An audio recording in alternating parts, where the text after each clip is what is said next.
Hey guys, and welcome back to this channel. In this video I'll be showing you guys how you can add mobile frames to your videos in CapCut PC.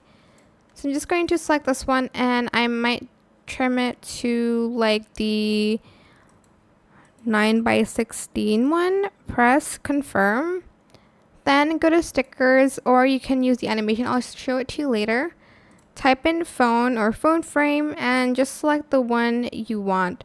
There's like these cute ones as well that you can choose from, and not just like iPhones and stuff. Maybe like this one. Adjust like the scaling a little bit, and make sure you adjust the frame ratio too.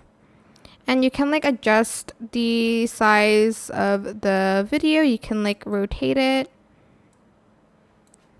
and it's gonna look like this. And yeah, that is it for this video. Oh, I actually forgot. You can also go to animation, go to combo, and select this one, the smartphone one. And that is it. I hope this tutorial was helpful for you guys. Don't forget to like, comment, share, and also subscribe to this channel if you haven't done that already. If you have any more questions about this video, just leave it in the comment section down below. I'll try my best to answer them all for you guys. And if you found this video helpful, please click the thanks button as well. That is it. Thank you so much for watching. Bye.